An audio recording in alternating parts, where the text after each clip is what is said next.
Live.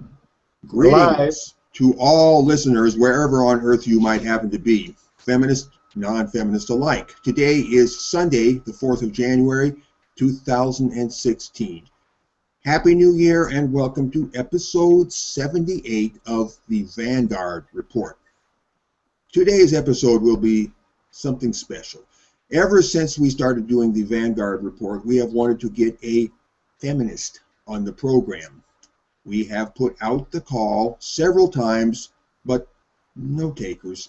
Most feminists, we find, are not edgy or adventurous or avant-garde enough. They're too square, too uptight. However, we have finally located not one, but two self-declared feminists who are ready to take a walk on the wild side. And so today we shall have a free-flowing political convo with a couple of free spirits. But before we get into it, I need to set the stage with a preamble. This is not, I repeat, not an argument or debate of any kind. Rather, it is a clarificatory discussion. A talk where we, hopefully, make things clear to each other, or at least clearer, and hopefully clear to anybody who is listening. Nobody is here to convert anybody, either to feminism or away from it. Nobody is here to convince anybody or persuade anybody of anything. Got that? We are here only to inform, to clarify, to bring the situation map up to date for the benefit of all concerned. Oh, that situation map. To me, it's more like standing out in the countryside in the real world and watching mountain ranges change and rise and grow and fall away before your very eyes as you stand there. That's what the situation map looks like to me. Anyway, this addresses the question of where do we stand, which is one of the three questions we talk about in the Vanguard Report. Those three questions being, what is feminism, where do we stand, and what is to be done? So this is a second question episode very largely. It's where do we stand? It's two sides making clear, hopefully to each other, where they stand. Briefly, I will tell you where we stand. We stand in a growing culture war of feminist versus non-feminist. Two sectors of humanity, the feminist sector and the non-feminist sector, are strongly at odds with each other. This creates untidiness. And we can't have that sort of thing now, can we? A lot depends on these two groups living side by side on the same planet without stepping on each other's toes. So today's episode will be a kind of diplomatic meeting under the white flag of truce. Ceasefire! We will be introducing the concept of coexistence between feminist men and women on the one side and non-feminist men and women on the other. Is such a thing even possible? That's the question that will be hanging in the air over the next 2 hours. Coexistence between feminist and non-feminist is a radically new, yes, that's right, I said new concept. And it is misleadingly simple sounding. There's a lot more to it than meets the eye. The rabbit hole goes deep. And today we will at least scratch the surface of this. So yes, mutual clarification is a part of this, because if we are to coexist, we surely need to clarify just precisely what is coexisting with what. We need to give it some specific content. That is what the talk is for. We clarify each other to each other so that we can figure out how to do that coexistence thing. I am here to both inform and be informed. So yes, I am here to learn and maybe to teach as well. Anyway, as a non-feminist, I shall conclude this opening monologue on a note of personal observation. My observation is that many feminists are navigating the political reality of our time with a highly inaccurate and outdated map. Sort of like a nautical chart of the Earth from circa 1500 AD. The proportions are grossly askew. The Americas are barely plotted in a crude parody of their actual form, and blank spaces of terra incognita are everywhere, covered with fanciful sketches of dragons and sea serpents. That is the map of reality by which most feminists are presently navigating. We must help them to chase away the sea serpents and fill up the blanks and draw the map correctly in the places where they got it wrong.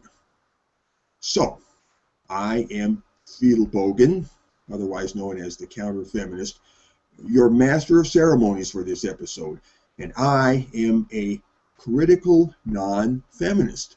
That is my political identity. My co-host is Kevin Wayne, a man of Portland, Oregon, and a man of the guitar. Kevin, hello.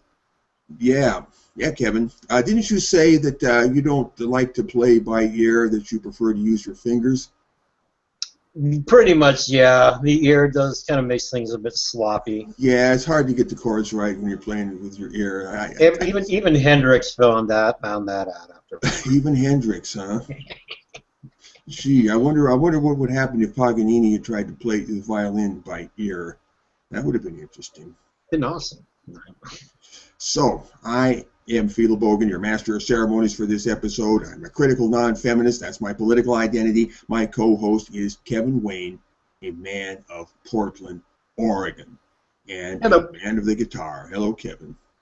Kevin is also a critical non-feminist. Well, he is not a feminist, and he is critical of feminism. That much is safe to say. Our guests today are the self-declared feminists Russian Deadpool and Poison Ivy. We have Deadpool with us right now. Ivy, I guess, is going to get in later. Deadpool and Ivy come from the Skeptic Feminists YouTube channel. And if you haven't heard of that, take a look at Q number 1 on your link list. If you're on YouTube, you can look in the low bar, find the link list there. Otherwise, it's on the show bulletin at AVFM. Either way, it's all good. Take a look at Q number 1 on your link list, and that link will take you to the Skeptic Feminists YouTube channel. And I encourage you to go there. So, Russian Deadpool, and we hope before too long, Poison Ivy, welcome to the dark side. Well, thank you very much. I trust you have cookies. Cookies. Oh, darn. You know, feminists are always saying, would you like a cookie? What do you want, a cookie? And here I came, not with no cookies to hand out, and I feel so bad about that. Darn. That reminds me of episodes of To Catch a Predator I was watching just last night on YouTube, and one of the episodes there, a couple of the episodes, they had the guy come into the house, and the girl upstairs says, "Oh, help yourself to some cookies there on the counter." That made me think of that. So, Deadpool and Ivy, welcome to the dark side.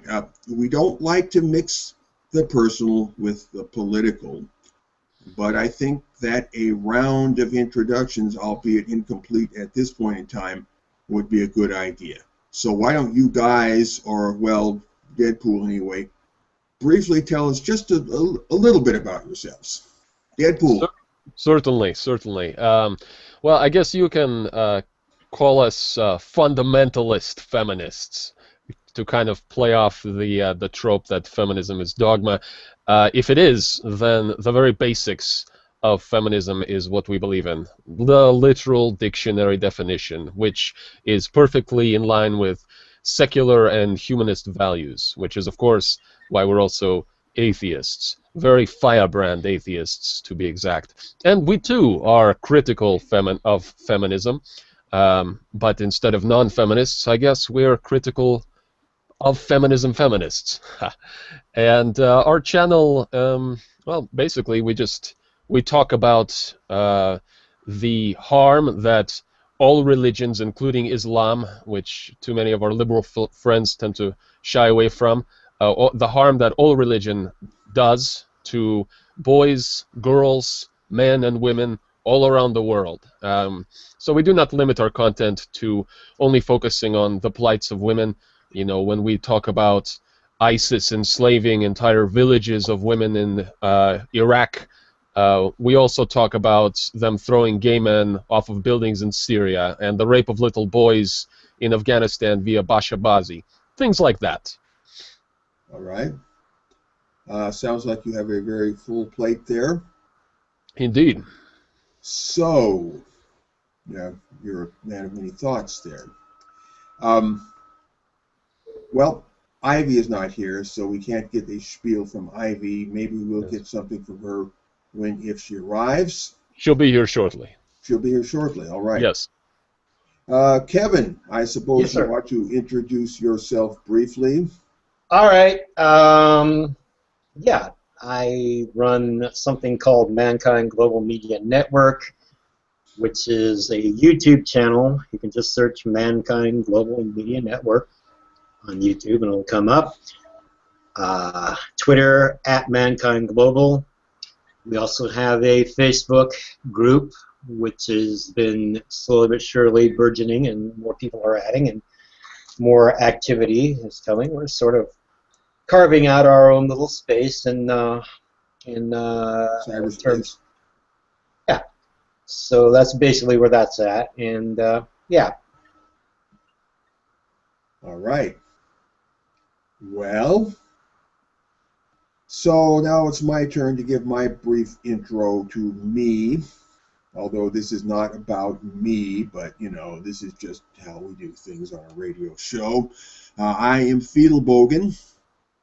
I've had my head in the game for about 12 years. In fact, I go back to the days when pretty much all that was happening was Usenet groups. And Angry Harry was there, and I think Zed the Zen Priest had his website up there, and maybe a couple of others. But back in the days that I hail from, there was virtually no blogs like we see now.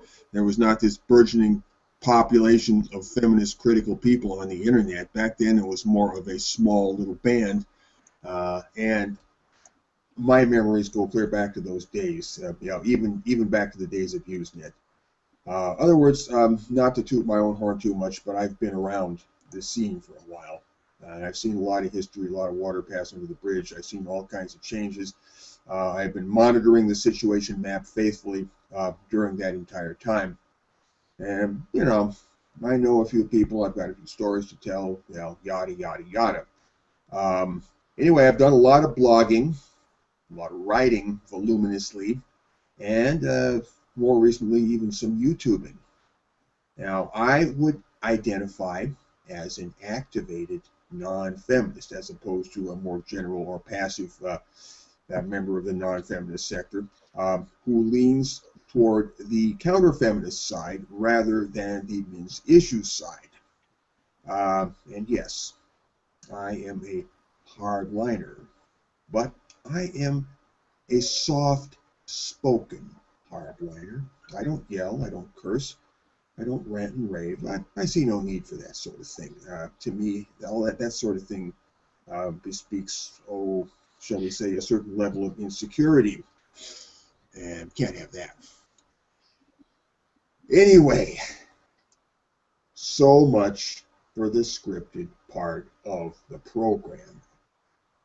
After this, it becomes all pretty much anarchic, if you want to call it that. Got a few topics that I will introduce occasionally, but apart from that, we're going to play it by ear, Kevin, Mm-hmm. and test our skill as conversationalists on the fly and being brilliant about coming up with topics and filling in those dead spaces where the conversation flags, you know, all that sort of thing. As the host and / master of ceremonies, I will try to keep things sort of on track and rolling. But basically, I'm going to let it unfold. This is organic. So, Ivy and Deadpool. Well, okay, Deadpool. Would you like to enlighten us? And I know, Deadpool, you've already started on this topic, but here's your chance to expand even more. Would you like to enlighten us more about your particular style of feminism and what you might define as your mission? Certainly. Well, we originally started just on like Facebook. It was a Facebook page. We saw that there wasn't a whole lot of like content dealing with the oppression of women by religion, especially by Islam. There was a few things that Atheist Channel did, but there wasn't a whole lot of I know this is for some reason a loaded word, intersectionality between atheism and feminism. And so we were like, well, that's fucking weird. Why aren't more feminists atheists, you know? And so what we did was we created a channel and just kind of started compiling a bunch of funny memes on a variety of topics that pertain to that. And then we got kind of spurred to start making response videos and talking about different topics with our original content videos, but also kind of continuing that era of compiling useful or funny, well, not funny, but interesting information from atheists and who talk about feminist issues, or feminists who talk about atheist issues, to show that there's really a lot of people with our kind of thinking out there. And that's essentially what the channel is. We've had a lot of interaction with self-avowed anti-feminists since we've started. Not so much with like Islamists or Christian fundies, who are the anti-feminists are very curious, you know, because we're not tribalistic, I guess, or at least we try not to be. In terms of, we have no problem criticizing other feminists. We do it quite often on our channel. You know, we hold people who we associate with to task when they make an error in or misinform their audiences, and they have been quick to come on and correct their mistakes, because people ultimately don't want to come off as dishonest, you know, and we like to associate ourselves with people who have that kind of intellectual integrity to admit when they're wrong, as we have done since we started the channel. We were a bit, I guess you could call us anti-MRA when we first started the YouTube channel, and since our discussions with the MRAs and anti-feminists on YouTube, we've changed our position to distinguish between all the different brands in the so-called manosphere, you know, between the MRAs and MGTOW and anti-feminists in general and PUAs and whatnot. We understand they're not the same things. And so essentially our issue is with anti-feminists, like active anti-feminists. And it's interesting that you call yourself non-feminist. That's a much more passive term. And well, so we can get into the semantics of non-feminist and anti-feminist in a bit if you'd like. Mm-hmm. Yeah, but so essentially we pride ourselves on our skepticism of looking at what we believe, so to speak, ourselves, and ultimately we're humanists first. We believe in egalitarianism, and as humanists and egalitarians and secularists, we are active in our local atheist communities, and we are advocates for feminist activism. All right. Well, boy, my mind is bristling with little questions and points I might bring up. But Kevin, anything you want to input at this point? No, I'm just kind of trying to be an active listener and seeing where I can basically fit in. I mean, I'm just kind of listening to the opening salvos here and taking it in. All right. Well, enjoy the show. You know, right off the bat, Deadpool. What do you think about this this atheism plus phenomenon that's was really hot on the internet? Maybe a couple of years ago. This sort of died down a little bit now, since they didn't make all the headway they wanted. But what's your take on all of that? Well, we weren't around during the, or we weren't active rather during the atheism plus days. But from what we understand, whatever their original intentions were, they ended up being very tribalistic and focusing on very trivial issues. There's nothing wrong, I don't think, necessarily with applying humanist values to atheist activism, but it seems from the criticism of them that I've heard, they were more interested in kind of carving out a niche that was more exclusionary than inclusionary, if that makes sense. And well, I mean, we probably would not have participated. Well, I can just, I was around during the heyday of Atheism Plus, and I kept a pretty good eye on it, and I got to say it was quite the circus. A lot of people had a problem with the Atheism Plus tribe because they felt that they represented a hostile takeover. You had people, you know, running their atheist communities online, having their atheist conventions, etc., etc. You know, life was humming along in the atheist lane, and then here come these people out of nowhere who want to fasten on to their scene like a leech or a lamprey, and basically meld their ideology, which had no direct bearing upon feminism, to the feminist community. And the problem that the feminists had with these people was that they were like an invasionary colonizing force. And that's an attitude that doesn't go over well with anybody in general. Well, so how does one take over a movement in that sense? I mean, if they had carved out that niche for themselves, even if they were completely bigoted and intolerant in every possible way, I mean, it's not like that would have really like overwritten the atheist movement or a feminist movement at large. Well, depending on how you what you mean by overwritten. I mean, the atheist plus people, I think it was their attitude that made them unpopular. I'm being an outsider to all of this, and I will leave my own position on atheism, theism, and related issues out of the discussion here because it is not politically germane. But these people, these atheism plus people, they did everything they could to be offensive and make themselves unpopular. And I mean, that's fine, but there's a difference between being, you know, not liking them and saying that they had some kind of power to actually take over a movement or whatnot. That seems a little bit hyperbolic. In the long run, yeah, go ahead, Kevin. If I might comment here, first of all, full disclosure, theist in the house. Second of all, I came around the quote-unquote manosphere about the time of the Atheism Plus thing, I think right after the bomb had dropped on that. And so I heard a lot about the after effects of it.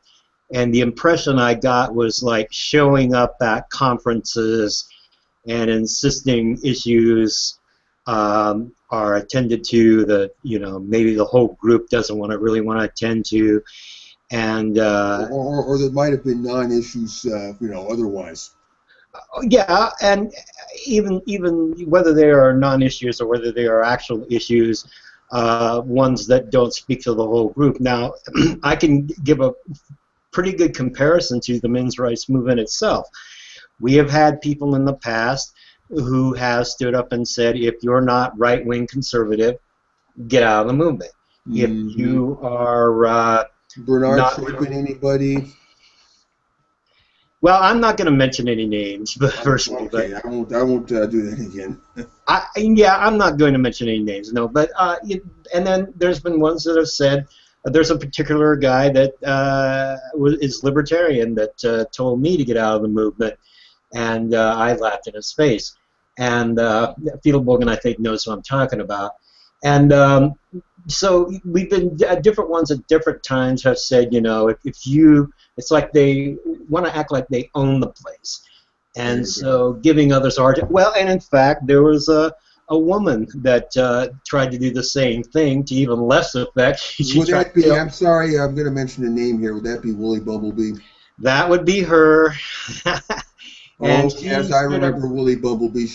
I defended MGTOW to her. She went on the warpath against MGTOW. I stood up for MGTOW. Ironically, sometime later, I bore the wrath of MGTOW. So I've been on both sides of that conflict. Go on. Same here. But the thing is, you know, she stood up and tried to say, you know, anyone who's not left-wing, get out of the movement.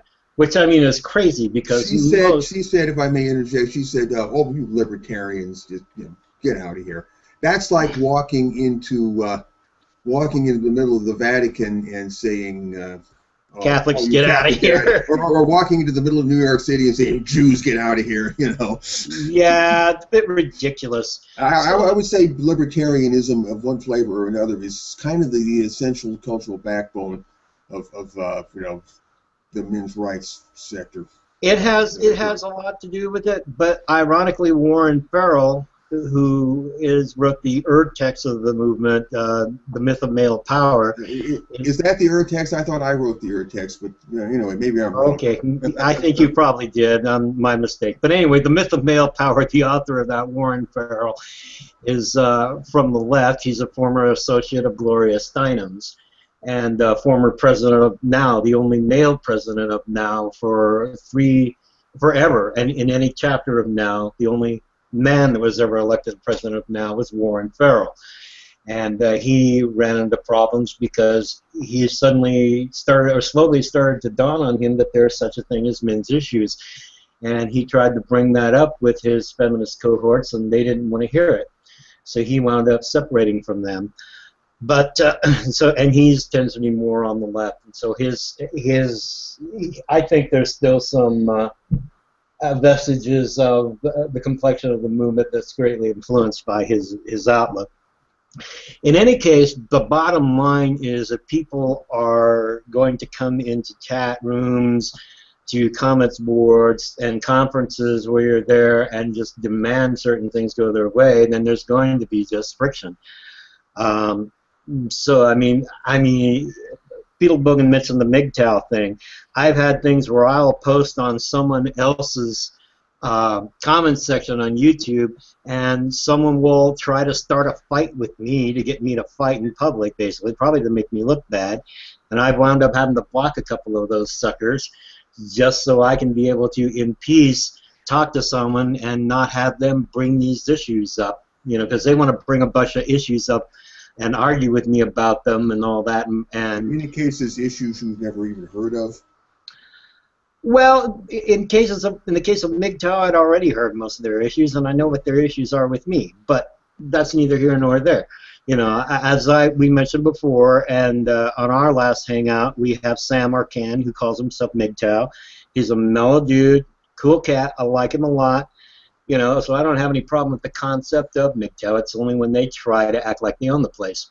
So, as far as the Atheism Plus thing goes, I wasn't there physically for all of it, but my impression of it is it's a lot of people trying to act like they own the place and basically dictate how things are going to go. There's what I've had to say. Kevin, since you've brought up MGTOW, and MGTOW is, I think, a good subject to touch upon sometime during the program. Well, MGTOW is a very well-known faction on the non-feminist side of the fence. A lot of people don't know the difference or what MGTOW is. I got to say, from personal experience, I've been in some hot water with the MGTOW crowd because I said things that were critical of MGTOW. An article on AVFM was one thing. Things I said on the Vanguard Report for another thing. Been around the mulberry bush a little bit with Barbarossa, who was one of the one of the gurus of that sector. I think it's And perfectly healthy to criticize a movement. Well, yeah, it is. Yeah, I agree. More on that later as we go along. it's But healthy to I don't. criticize the movement, but when there's just nothing but static or discord, people need to just get in their own spaces. I'm going to inject some thoughts on MGTOW in general. MGTOW is not a quote unquote movement. Okay. It is a social phenomenon which has spawned and may in the future spawn movements, plural. It is not in itself a movement. The MGTOW phenomenon, if you will, is a just that. It's a phenomenon. It's a force of history. It's something that has happened, something that is happening and will continue to happen in the world under the force of certain conditions which have arisen in the world. And basically, go ahead. Well, I lost my train of thought, so you go ahead. Oh, okay. Well, I was hoping you would rescue my train of thought, which was just on the process of going off the rails. No, MGTOW is a historical phenomenon. It's a force in the world. It is not. It is in a sense transpersonal. I know what it was I was going to say. Just basically, okay. it's been my experience that a lot of them will give you a big long argument and it'll sidetrack everything if you try to insist that it's a movement. That's just their semantics of it, that they don't like to call it that. So, I try to even steer clear of that. Do they not like to call it a movement? Because I think they do like to call it a movement. My point is that it's not ultimately a movement at all. Well, maybe in a very broad way it's a movement. But it's been my experience that Razor Blade Candy is the only one I've ever heard that wants to call it a movement, but I get into these long things and I'm just like, okay. The semantics of the meaning of the word movement, I think. You just have your own semantics on it, and I won't touch that. Just like I won't touch the issue of whether or not MGTOW can be married. May I interject for a second? James, please do interject. Okay. The word movement is a misnomer. When we speak about MGTOW, we have to think about it in terms of an ocean current. It's moving in and of itself. It's still made of water. There are forces outside it and inside it that are pressing it into a direction. And this is through the medium of the culture that we live in. It is a current. And I don't see it as something that is forefront in a lot of people's minds. There are MGTOW who would never know to identify themselves as such, and I think that is the majority. That the people who are looking around at all the problems that they see and doing the math and moving in that direction is much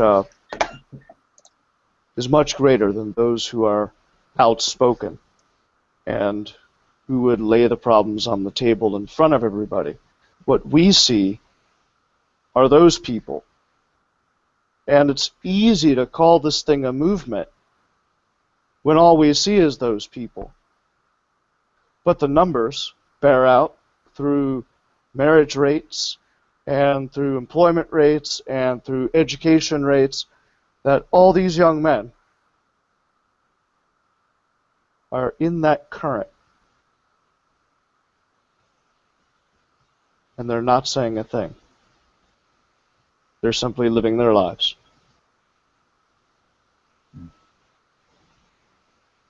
Well, James, you put that very eloquently. I thank you for that input. I'm going to have to remember that metaphor of the ocean current. That's useful. I'm just looking right here at OxfordDictionaries.com, and one of the for movement. Not that I want to harp on dictionaries, but it gives us one. The dictionary is not God, and it's not even the Pope. Yeah, it's not even a good bishop. Right. It's a group of people working together to advance their shared political, social, or artistic ideas. Well, on the whole, probably MGTOW is not. It's going your own way. So it's just basically, you can't say they're all working together, because they're not. Because some of them probably don't even go on into men's rights groups, or even. If you take what the phrase intones very literally, then you end up with a picture of people just scattering all over the compass. Yeah, some of it. Yeah. Well, if you look at what is actually happening, and I'm thinking mainly of the activity on YouTube. I'm thinking of people like Barbarossa and Stardust and Razorblade Candy and a long list of others. They have formed what I would call a club, a social group with membership, with rules. Either you're in or you're out. Right. They've jealous, a very tight-ass little tribe. Very rancorous, very acrimonious. There's a lot of people involved there who seem to have been damaged in one way or another.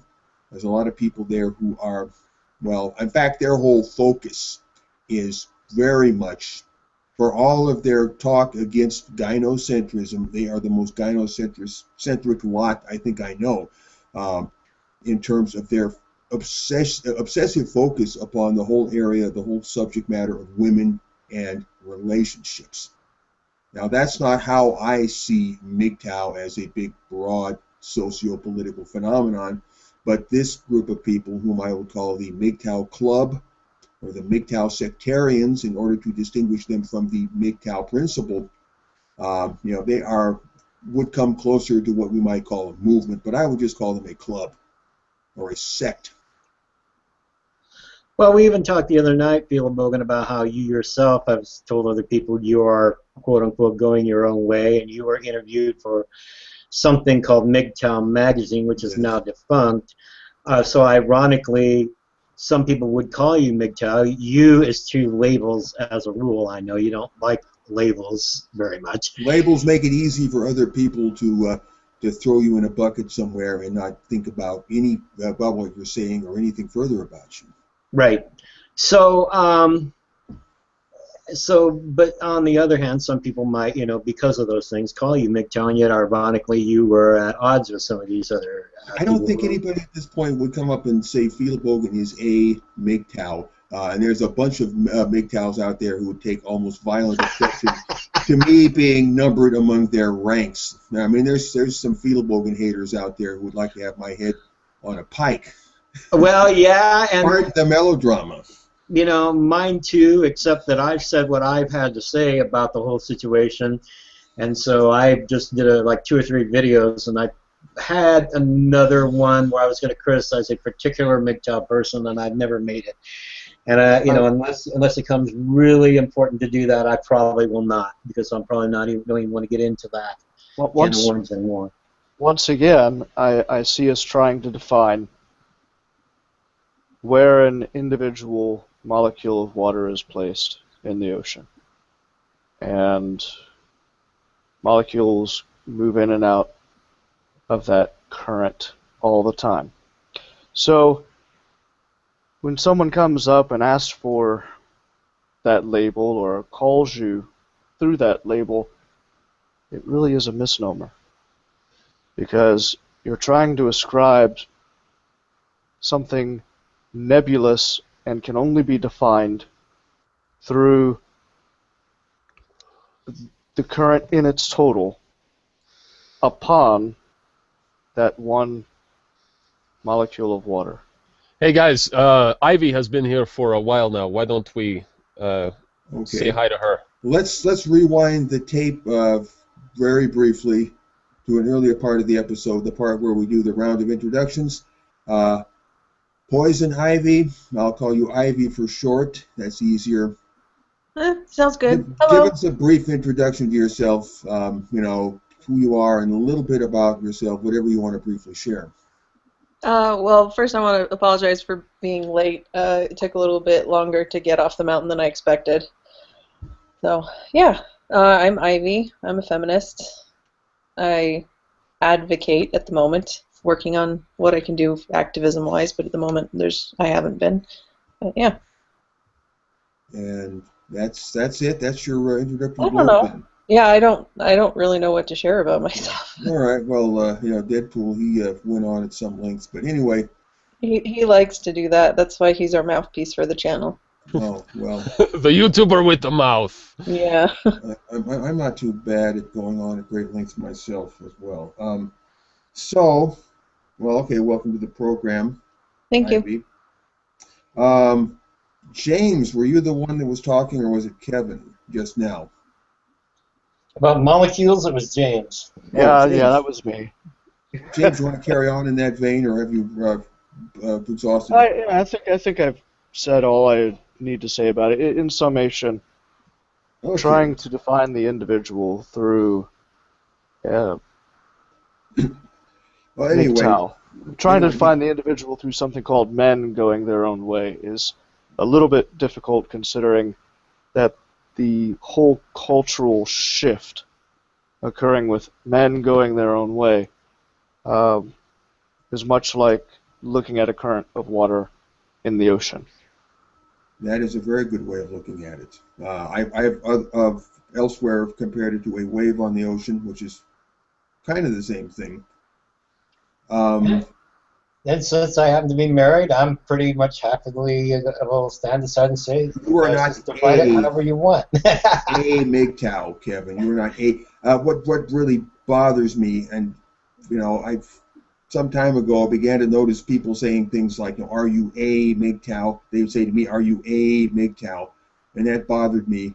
I didn't know why, and only sometime later was I able to put words to those feelings to know why that question bothered me. These people were forming a little club. Are you a member of our little club? And I'm not much of a club person, to be honest. You want to talk to a rugged individualist? I guess I am a rugged individualist. People say, "Are you a MGTOW?" To me, that there's no such thing as a quote unquote a MGTOW with the indefinite article. There is just MGTOW as a thing, as a phenomenon, as a force in history. I would even call it a force of nature. And then there are people who participate in that current, as James would say, to varying degrees in their own way. And then there are people who form groups and clubs and tribes that tap into the MGTOW phenomenon as a phenomenon. And then they come along and try to say, "We are MGTOW."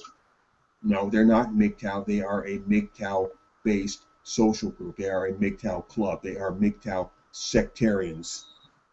So if anybody's interested in my final take on MGTOW, yeah, I got no problem with the MGTOW in principle. It's just something that's happening, whether I like it or not, whether anybody likes it or not. It's, I guess, in a way, inevitable, and it's understandable, and men going their own way is something that's going to happen, will continue to happen, and to them I say Godspeed. And a lot of people like to center this around the marriage strike, which you may have heard of, which includes not only a marriage strike, but in many cases a complete relationship strike. Whatever, now I totally support that. I mean, I'm okay with that. If anybody's okay with that, fine. I will not think less of anybody who eschews marriage or relationships with women, given the present political situation for men, the present political climate in our world. MGTOW as a phenomenon arises from a breaking of the social contract due to the situation that men as a group find themselves in. It's men developing a kind of political class consciousness. Except, unfortunately, some people squander that on whining about women in relationships, which really chaps my hide. Yeah. But I guess that's all I want to say about MGTOW, unless anybody's got something to add.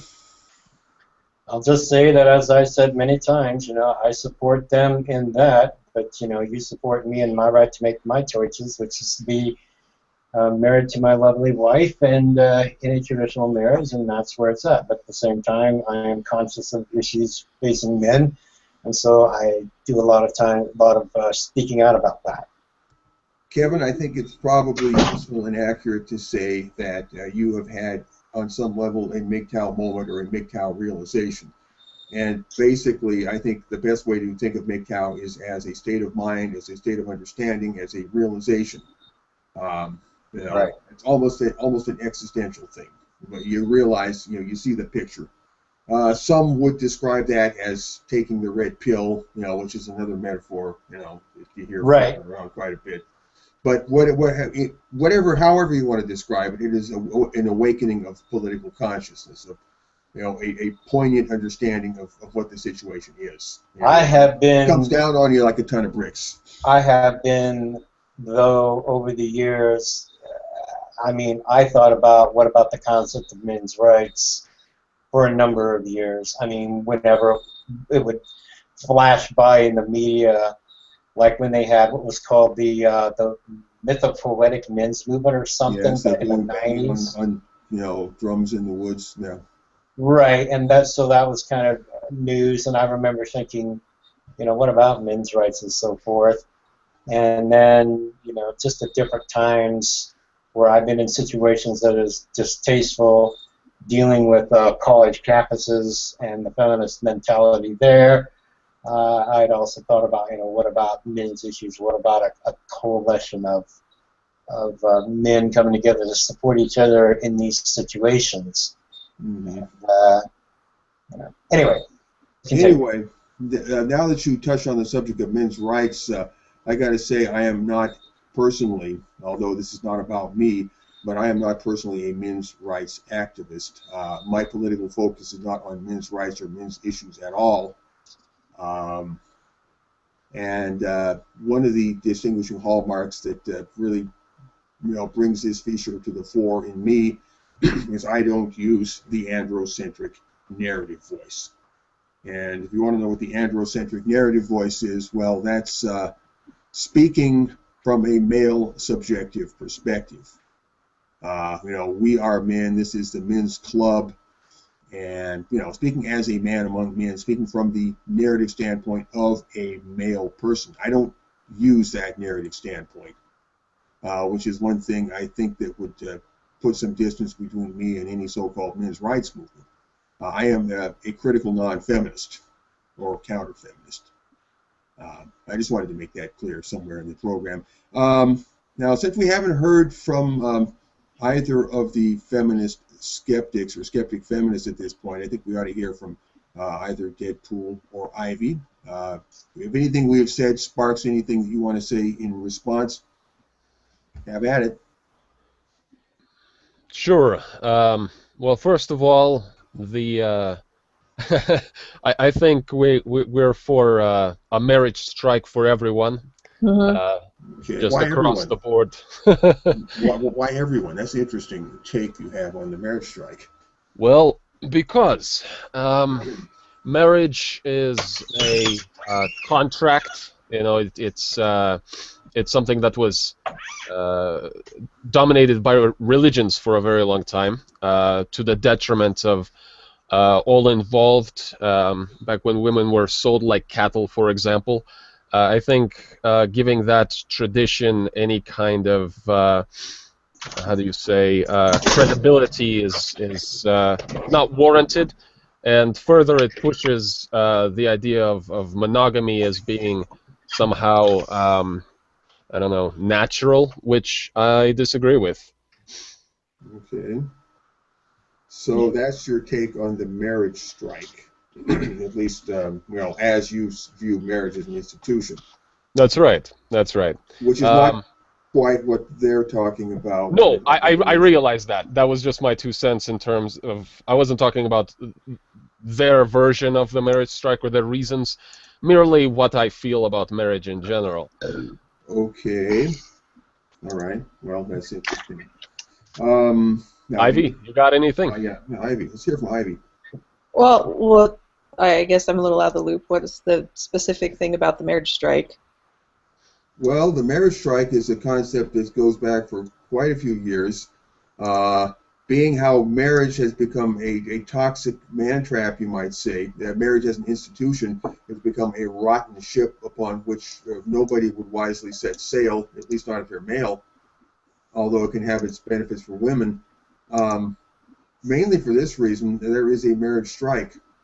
Men saying, nope, no marriage. Men are walking away from marriage. And in some cases, they push it to the extreme of walking away from all relations with women whatsoever, and living a kind of monastic life. I got you now. Okay. But that's at an extreme. That's on the far end of the spectrum. Mm-hmm. But that's the marriage strike in a nutshell, as far as I can put it in a nutshell. And marriage strike is a big theme among these people we call MGTOW, whom I would call the MGTOW sectarians. Okay, and maybe that sounds like you're not really up on this aspect of things. Well, I just wanted to make sure that we were thinking of the same thing. Like I was thinking the same thing that you're talking about. I just wanted to make sure and get a brief description of what you view it as, because I've encountered many different people saying different things about it. So I just want to know where your guys are coming from, and so that I can respond accordingly to that. But myself, I think having the contract disadvantages both genders. It creates a system of expectation and an environment that can end up turning very toxic, and jealousy and ownership and all that on both sides. You know. Okay, well, which is interesting, perhaps, but not where the people like the MGTOW sectarians are coming from. It's not what they're talking about specifically. Mm-hmm. They're talking specifically about marriage as a trap for men. Mm-hmm. Changes in the legal system, changes in the culture, which have in a very real way made marriage a risky proposition. That's like a man putting his head on the block. Well, I would think that what his partner can do to him legally under the law and so on. Go ahead. Yeah, but I would think that most of them don't have to worry about it unless they get divorced, because from what I've seen, it's the divorce laws that are worse. Like if they end up being in a bad situation and, you know, she's not pulling her share of the weight or whatever they agree upon for their relationship, you know, and they decide to split, then, yeah, the system is skewed so that women have it easier than the men do. It's not just in the realm of divorce, although that is certainly a big part of it. The entire institution of marriage from a male point of view has become rotten. The things that can happen to a man even prior to divorce. Okay, could you give me an example of something? Well, all kinds of examples. I can't think of it. Prepared with links. I kind of assumed that people are generally up to speed on this, but okay. Well, we can change the subject then if. Well. Anyway, I was going to. I can't respond. A man, for example, just to give you one classic example, there is the thing about restraining orders, about false accusations within marriage. All the things a woman could do to a man, if that woman is criminally minded, which some women are, in marriage, makes it dangerous for a man to enter into the marriage contract with a woman. And I gave the example of restraining orders. Okay, a man can be kicked out of his own home with no warning if his wife decides to do a 9/11 on him. Okay. Decides to do a Pearl Harbor on him. She can get a restraining order on her husband, and he can come home one day and find out that he doesn't have a home anymore, and he's got to go stay in a hotel, and his life can rapidly go downhill from there. I guess my issue with your perspective is that it's very skewed toward concern with only one gender, which I guess is fine, but let's try to be fair. There is things that men can do to women in a relationship as well. If a man assaults a woman in the street, just a random woman, he's going to have to face legal repercussions.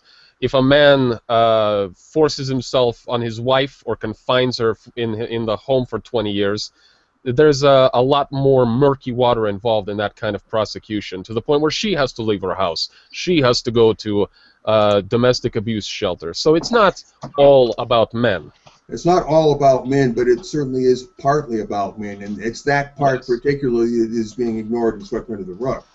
That's fine. That's fine. Well, Yeah. I mean, we're obviously coming from a different perspective. Yeah. This is where people are coming from who talk about these things, and here I am filling you in on the situation map and sketching in the outline of the East Coast, to, you know, with the more detail for you on your nautical chart. This is where they're coming from.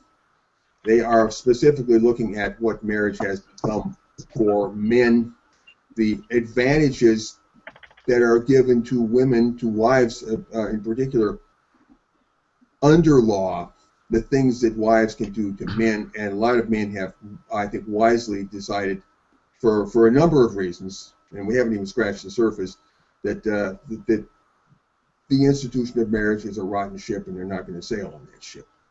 Fine, but it has to be noted that it's not rotten because of women alone. It's not rotten because of women. I didn't mean to suggest it was rotten because of women. No, that's fine. It was rotten because of certain innovations that have occurred, chiefly in the legal system.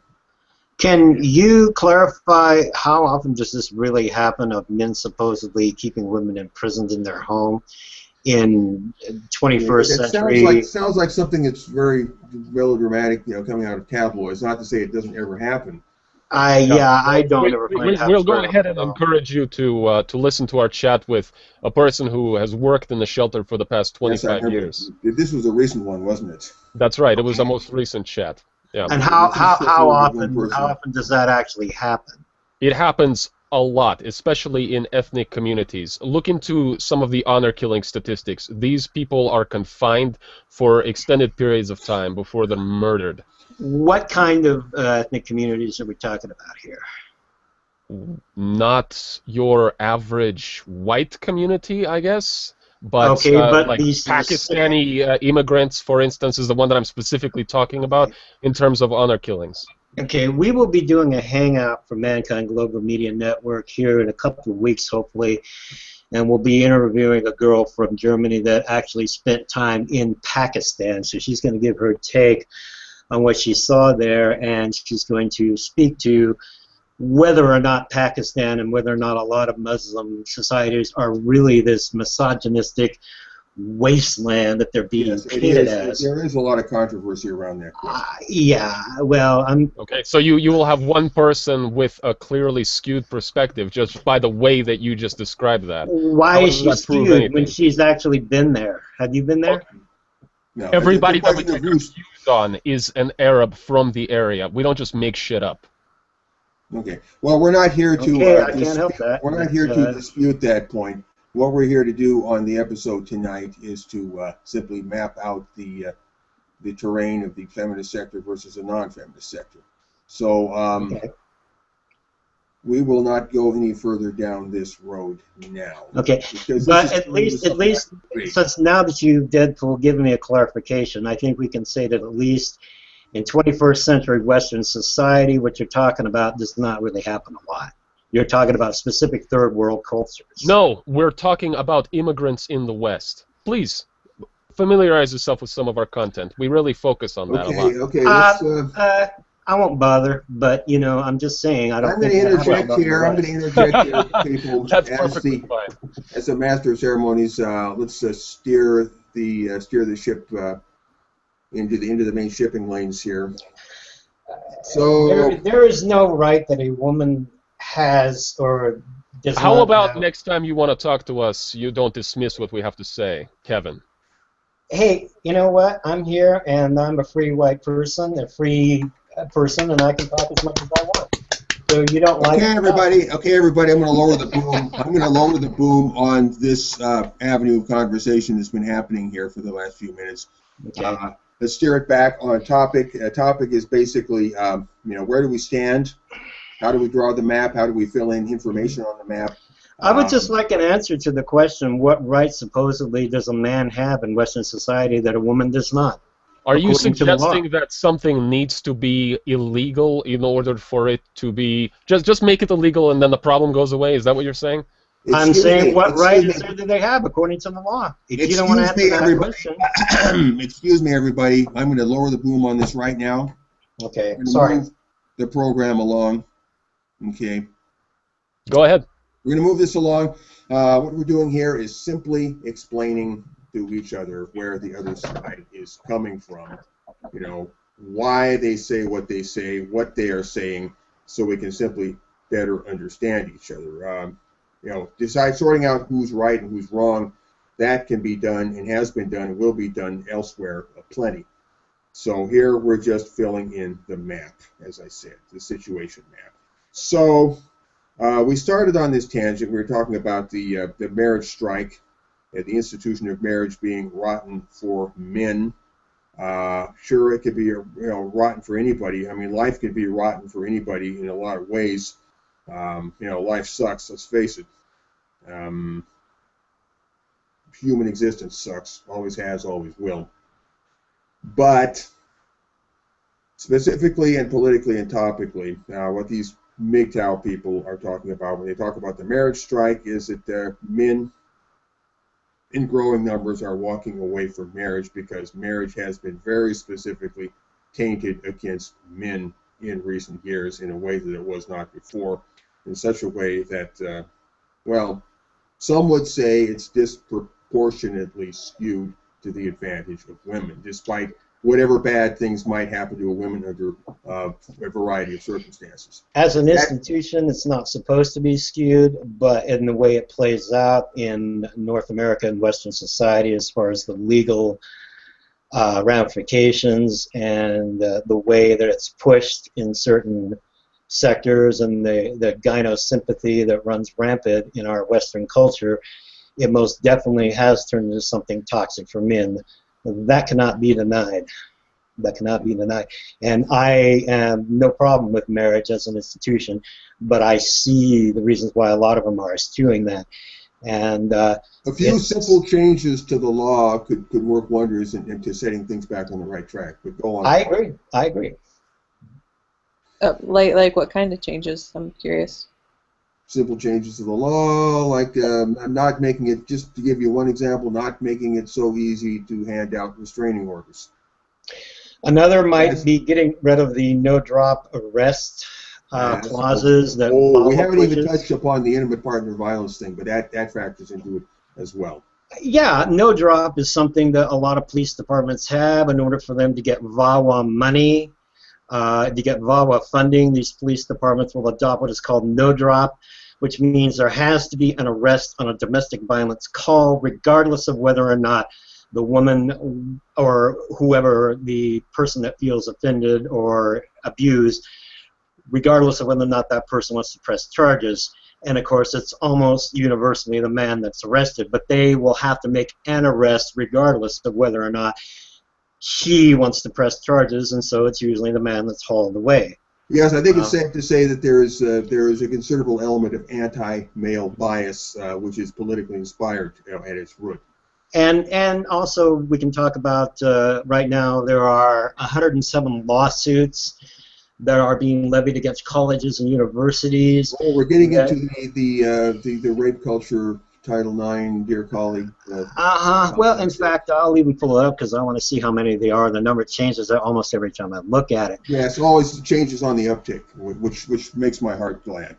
Oh yeah, and basically a lot of young men are suing their colleges because they are not getting due process.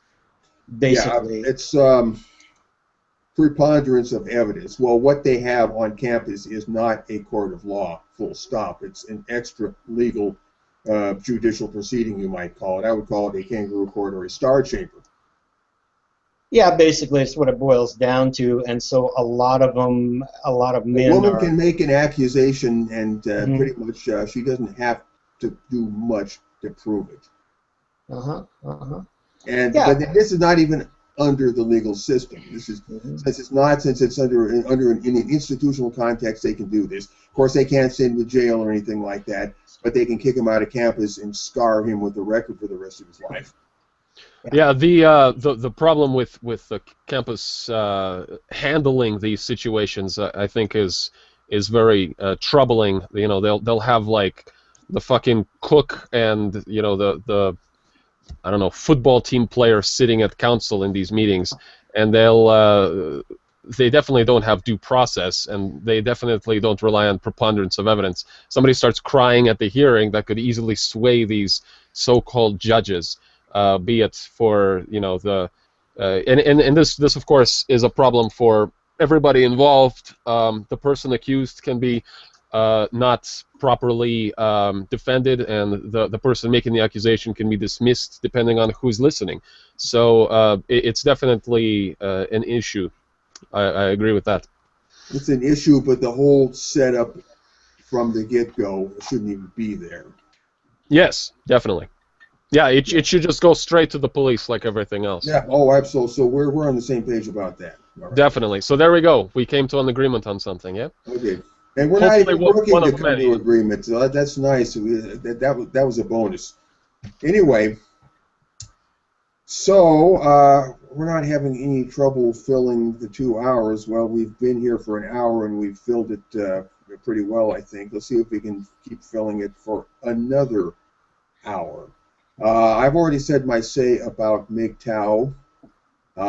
What I've said here might bring the wrath of MGTOW down upon me again. Or might not. Oh, if I may, that brings up something else that I wanted to talk about your extended conversation there when we were quiet for a bit. As far as being attacked by both sides, I think is how you put it, by MGTOW and other people. We experience the same things quite often in terms of when we're politically incorrect, I suppose. We get attacked by... you disagree with somebody else's politics. Yes, go That's on. right. That's right. Yes. We get attacked by liberals for criticizing Islam. We get attacked by conservatives for criticizing Christianity or being feminists or whatnot. So we like to make friends everywhere we go. And you like to make enemies everywhere you go. Sounds like. Yes, indeed. That is exactly the point. Well, I sometimes love my enemies as much as I love my friends, and as much as my enemies can be useful sometimes. Yeah. We detest the whole tribalistic, like black and white thing. There's always more to learn. That isn't to say that there isn't like objective right and wrong. It's merely in a given situation. It's merely that just because you align with like say political party on a number of issues doesn't mean you need to like hold their banner 100% of the time. I think that's very detrimental. And the same happens in movements when people are defend say feminism to a fault and ignore the things that are wrong with it. Okay. Well, now that you mentioned things that are wrong with feminism, here is where I can skew the talk maybe onto a new path, sort of. There are some who would say that if you reform feminism and take away the quote-unquote things that are wrong with it, that you would, in essence, change feminism at its very core, and you would end up with something that is not usefully feminism at all. Well, I mean, feminism at its very core is just about advocating for the rights of women in the cause of gender equality. That is feminism at its core. Okay. Everything else is negotiable. Okay, advocating for the rights of women. Yes. What do you think about the common or the most commonly seen dictionary definitions of feminism, which vary in their wording, but they all revolve around the concept of equality, of making men and women equal? Do you have any general thing to say about that? Can you repeat the question once more for me, please? I guess I formulated the question a bit sloppily there. The dictionary definition of feminism, okay, is something we hear a lot about, especially from feminists. They say, you don't know what feminism is, go look in the dictionary. Yeah, well, and that's essentially what I was trying to describe in terms of what the basics of feminism are, and that's what I meant at the beginning when saying we're fundamentalist feminists. Oh, that kind of fun. I mean, nothing wrong with actually the word fundamentalist. It's unfortunate that that word has been hijacked and given a bad flavor by certain. I agree. Because all it means is fundamental. I mean, what's right. life without fundamentals? And what's chemistry without the elements? Quite right. Yeah, it's the basic foundation of of what an idea is, right? So, like for instance, the basics of Judaism is well, the gods or their God created everything, and he's a genocidal sky rapist. So that's, you know, in there. That's doctrine.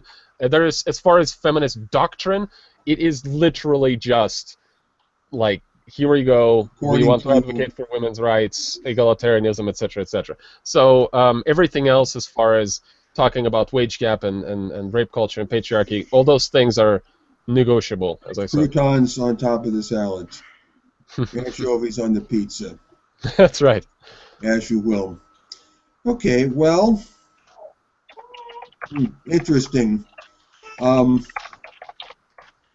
Something that I guess I wanted to point out during this program, and I think we've come to the point where I can begin to do that. You know, people define feminism differently. I think what you will find going on nowadays is that people are just taking the definition of feminism into their own hands, dictionary be damned, and they're working on this from a more of an experiential or existential point of view. They're saying, we define feminism. And in fact, one of the slogans here on the Vanguard Report is, feminism is what we say it is. Now, these people, I think, Deadpool, whom you have referred to as, what is it, idiot feminists? The idiot branch of feminism is what we call it, which basically is like the whole, like I have never been on Tumblr, but from my understanding, it is like the Tumblr feminism that talks about trivialities like manspreading and shit like that that have no bearing on the kind of things we care about. It is a veritable nest of rattlesnakes on Tumblr. I haven't been there that much, but I've seen enough that I'm not inspired to look anymore. Now, if only it was just limited to Tumblr, but that Tumblr way of thinking, that Tumblr attitude spreads, I think, well beyond Tumblr, unfortunately. And what a lot of people on the non-feminist side, where they're coming from, just to help us draw the map in here with more detail, they're coming from the position that the bad feminism actually defines feminism as a whole, regardless of what is said in the dictionary.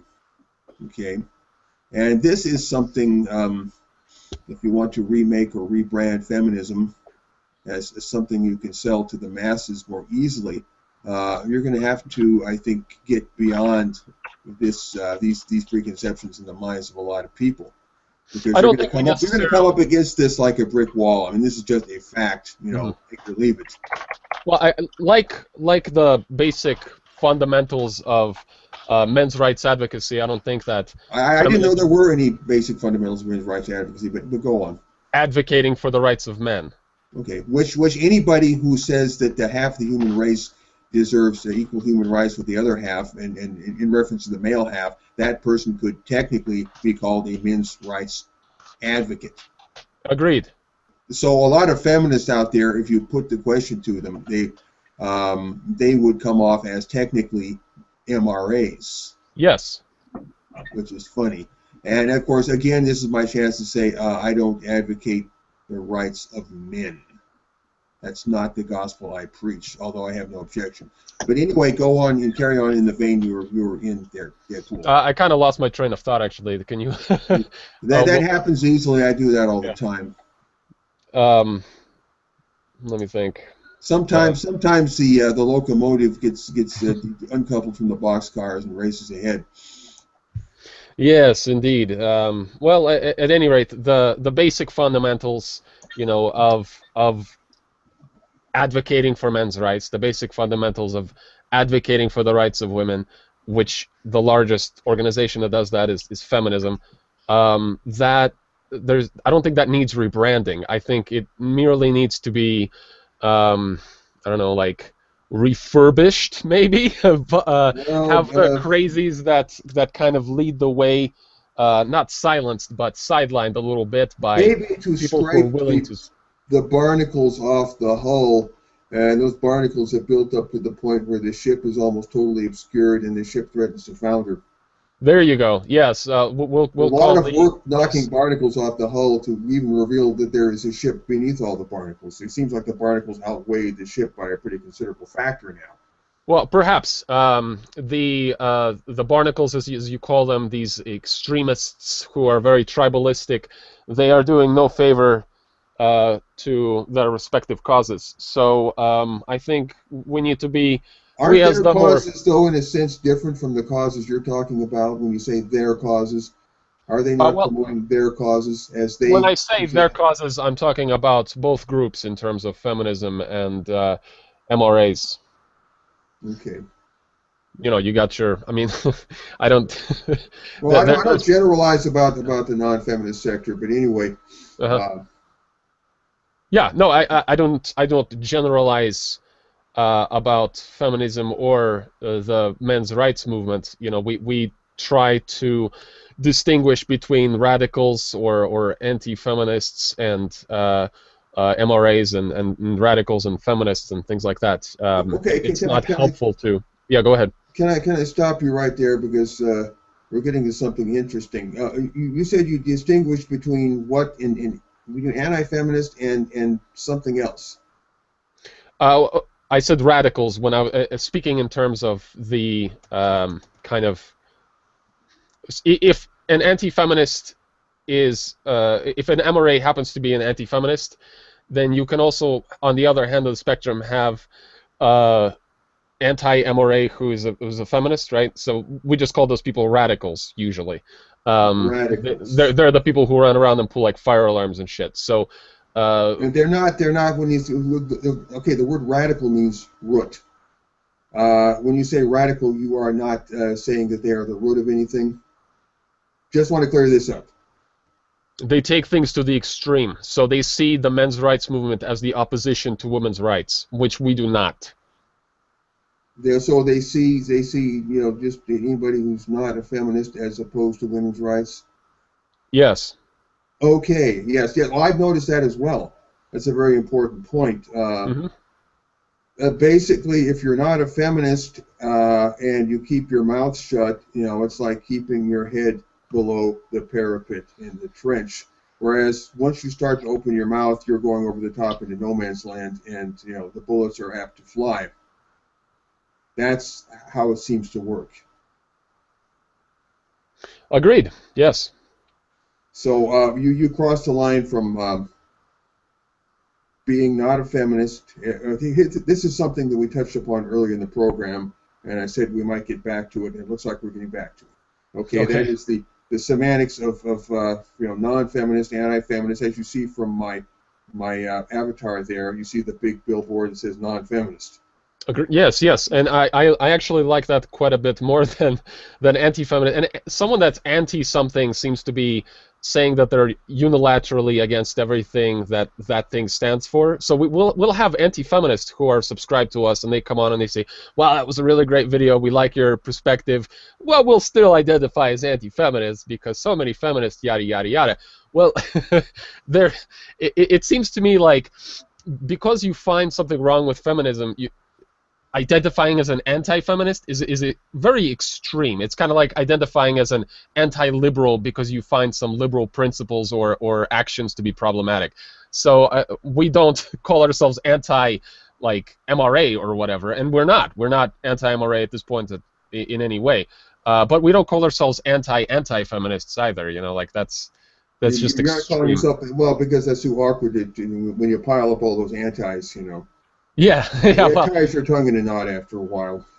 Indeed. And so, but I think, you know, failing to identify as a feminist, as you do with the non-feminist, is entirely different from saying you are anti-feminist. Like that I could take exception to that, but we'll work into that gradually.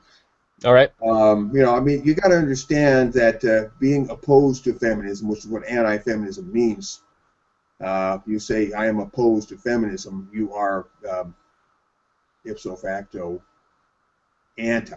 because that's what anti means. Yes.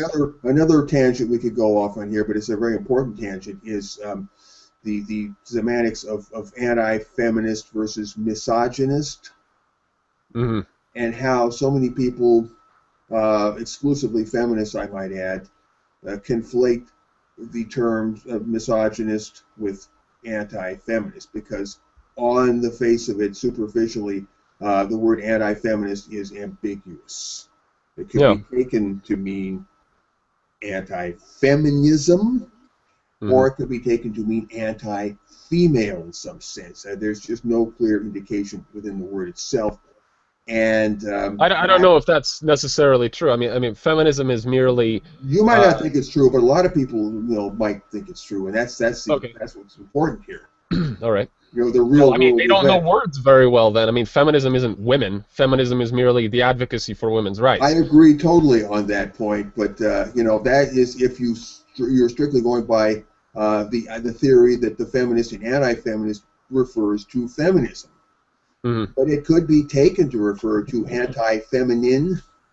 How would you say anti-female? Would you say anti-femalism?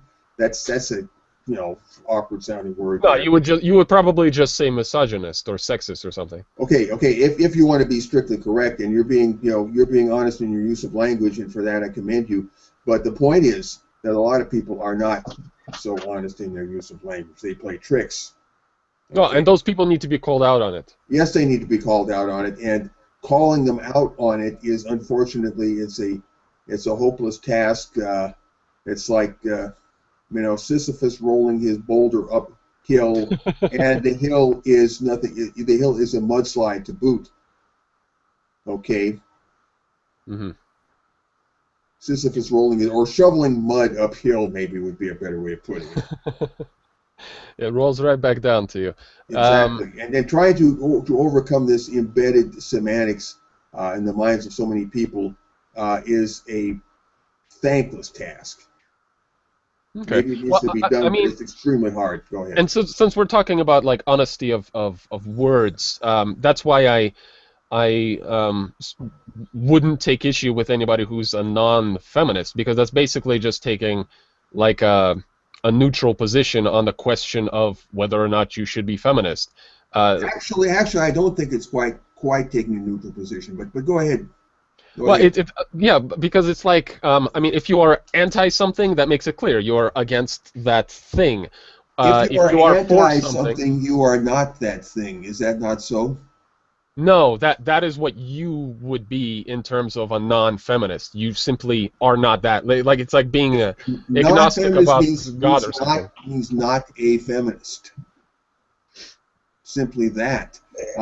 Yes. I would like to meet an anti-feminist who is not at the same time not a feminist. Well, yes, they tend to go together. It doesn't make any sense for you to be actively against a movement and also be a part of it. That makes no sense. We are part of feminism, yet we criticize it. That doesn't make us anti-feminists. I understand, because you're criticizing from within feminism. What makes a person anti-feminist is that they criticize from without. Yeah, but they would also have to be like actively against it. You can be a non-feminist and criticize feminism and not be an anti-feminist. I think there is where we would differ, because once you begin to adopt a critical attitude toward anything, you are taking a stance of opposition. But not unilaterally. Unilaterally? How do you mean unilaterally? Anti-feminist implies that you're against everything that feminism stands for. You can criticize bits and pieces of it, be like, this is messed up, this is all right. You can recognize where it succeeds. In that case, you are subscribing to feminism on some level. You're saying feminism just needs to be reformed.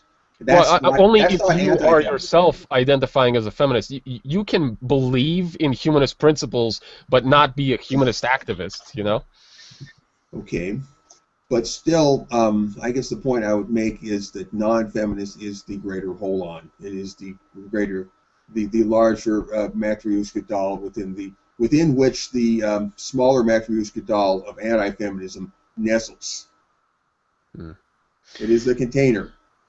No, that's fine. I think everybody's default position is non-feminist, and then they if once they form an opinion, they either become anti-feminists, or they become feminists, or they remain indifferent and be non-feminists. But they can be non-feminist because they didn't join and still be actively anti-feminism.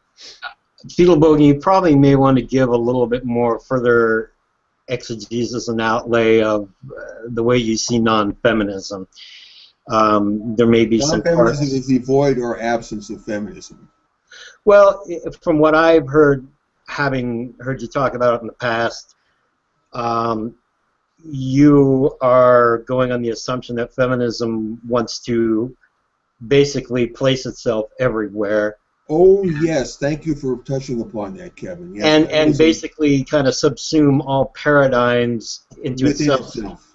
Yeah, sort of To like reduce them all to a subaltern position within the worldly scheme of things. and if you ever watched the science fiction movie Angry Red Planet, there's like this amoeba that basically absorbs this guy, digests this astronaut into itself.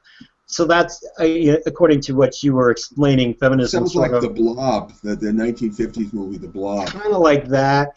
And basically just every single paradigm it wants to subsume to itself. I mean, they want to be an atheism plus. They want to be Christian feminists. They want to be, wherever it is. Gamergate, we could touch upon. We could open that door briefly, but let's not go into There's no single area of life that they seem to want to try to impose themselves on, or don't want to try to impose themselves on.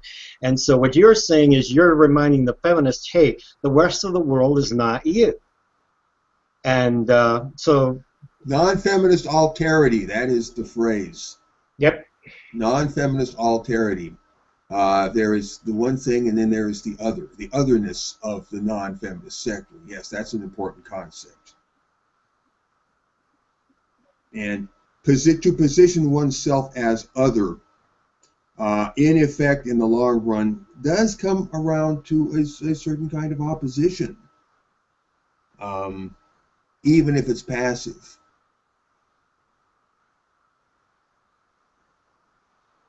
And this is, well, where a lot of people are coming from, just to fill in the map. Anyway. Okay, looks like everybody has muted their microphone. And I am... I'm just waiting for the topic to continue, or a different direction or something. Oh, okay. Well, we're getting just a tad metaphysical here, I think. I have one point that ought to be brought up, I think is important, is that however one defines feminism, and especially as a feminist, however you define feminism, there are other people, not necessarily feminists, who define feminism differently, often extremely differently. And you may like this, you may lament this, but it is what it is. And there it is. And it is a fact, like a boulder in your path. And what are you going to do about it? Okay. Is that a question? Just a general observation to throw some light on the state of the world, I think. Okay. Well, did you have any other questions for us specifically, or did we just want to kind of have a, I don't know, like a free-form conversation as we've been doing and just see where it goes? We're having a free-form conversation as we've been doing. I think it's going along nicely, and here we are approaching the 1.5 hour mark. We've eaten well into the 2 hours, and I think we can keep it rolling. I'm going to look. But yeah, basically, yeah, there is the feminist sector and there is the non-feminist sector. And the radical difference between these two sectors is something that I think people on both sides don't realize, have not fully wrapped their heads around, and maybe particularly on the feminist side. But there is, it's so hard to plumb the full depth and the full profundity of this in a mere 2 hour chat. Well, so let's try and stay focused on the topic matter then. What But other the topic matter things is all over the place. But so what's the topic matter right now? Do you think? in terms of I guess you said there was cooperation. So we've had a chat with Well, cooperation was coexistence was. coexist. Yeah, I think coexist. before we can even begin to nibble at the edge of cooperation, we have to iron out this business of. Well, I mean, we're already coexistence. coexisting. You know, like we're already. Well, the internet. we are coexisting in the sense that any two warring nations are coexisting. They're coexisting in a state of war, but that's not what is, I think, understood by coexistence. Okay, so a way to form a truce, I guess, then would be a better way to describe it. A modus vivendi, would that be an applicable term? I guess that would work. Let's try and find some more common ground. Well, what other things do you feel like coexist- we could agree with you on? And it's not so much about agreement, about agreeing on things, well, although that can factor into it. But it's also about, even if there are disagreements, it's a matter of basically rules of the road. I mean, people coexist. You're out driving in your car, and you're coexisting with all the other motorists on the road, by staying in the right lane, by not running the red light, and a whole host of other things. So I would see this coexistence thing kind of as analogous to rules of the road. Okay, so everybody should stay in their own lane. Smack into each other. How do feminists and non-feminists coexist within the same culture without a conflict of interest arising and without, the rancorous animosities coming up? Okay, well, without, say, feminism infringing, because a lot of non-feminists feel that feminism is infringing on their world unjustly. And remember that they, from their non-feminist perspective, are defining feminism differently, maybe differently than you would, maybe in a way you don't care for. But the fact is that they're doing it. Okay, but go on. Well, so if you have your people who subscribe to feminism and people who do not, I guess for a variety of reasons, I might add. Right. The best way to keep them from crashing into each other and causing, I don't know, discomfort or damage or whatever, is for there to not be anti people who are not feminist and people who are wow, I'm getting tongue-tied. We can't be actively anti each other's respective positions if we want to coexist. Ideally, yes. Go on. Yeah. So feminists can't be, say, and I know that's not your thing, but for instance, can't be anti-men's rights activism. They need to be tolerant and preferably supportive of it. That is my thing, because when I see them acting that way, it does concern me.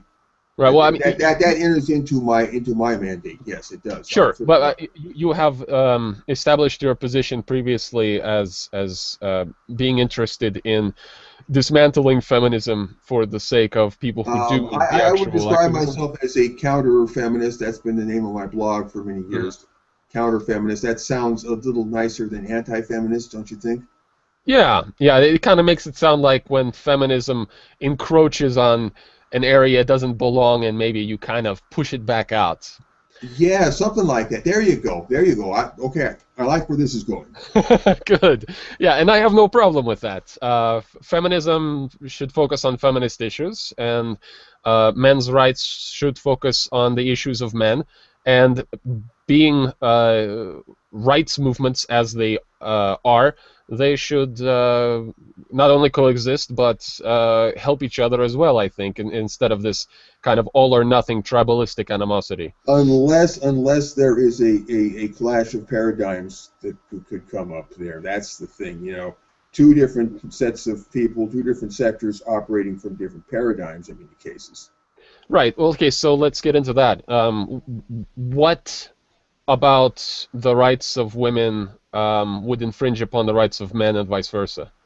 It might not be a question of the rights of women are infringing or vice versa. I'm not quite clear about what you're asking. Could you maybe rephrase that a little bit? Well, yeah, you were talking about paradigms clashing, and I'm having difficulty. I haven't specified which paradigms, only the principle that paradigms do clash. VAWA. Okay, like what? The no drop laws with VAWA and the Dear Colleague letter that came from the Obama administration. Those are topical issues and talking points there. But yeah, Right. that's important. But he asked, what about so-called women's rights will encroach on men? And if they're going to call those women's rights, that a woman has a right to be believed at all costs with a rape accusation, that that's her right, then we're going to push back and say, okay, that is a right of yours that is you're claiming that violates my right to due process. May I jump in for a second? Certainly. Thank you. Let's take this away from purely men's rights, feminist outlook here. And let's take a look at it from a slightly different angle. And what I want to bring up specifically is fathers' rights. Aha. And the reaction to fathers' rights groups who would like the line of custody to start at 50-50 within the courts of law and then be adjusted according to the individual case of the parent, which is not what's happening right now.